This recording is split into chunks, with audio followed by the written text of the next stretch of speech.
And for that, we turn to Michael Krepon, co-founder of the Henry L. Stimson Center and a specialist in South Asian security matters, and also author of the book Better Safe Than Sorry, The Ironies of Living with the Bomb. He joins us from Washington.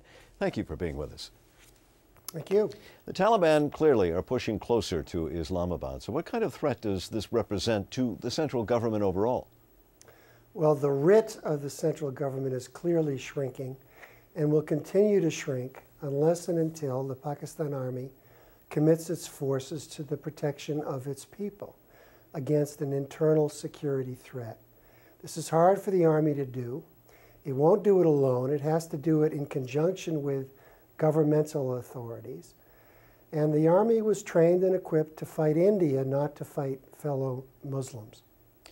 Of course, the great concern in this country is whether or not the advance of the Taliban could pose any threat to Pakistan's nuclear arsenal. Yeah, the arsenal is in a perimeter basically within Punjab, the heartland of Pakistan. It's not out in the field.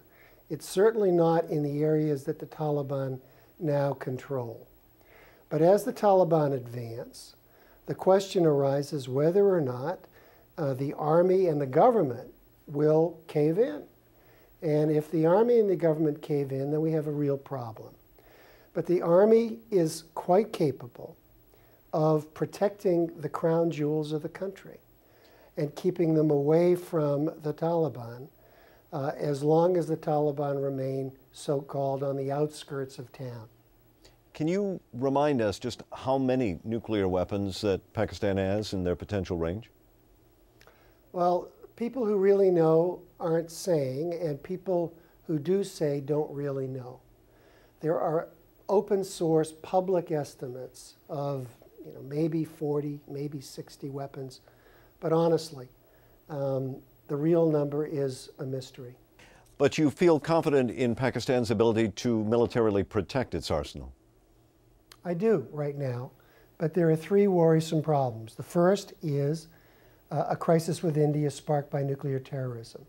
When weapons go on the move, which they would in a crisis, they are harder to protect against internal threats. Two, I worry about a breakdown in the unity of command in the Pakistan Army.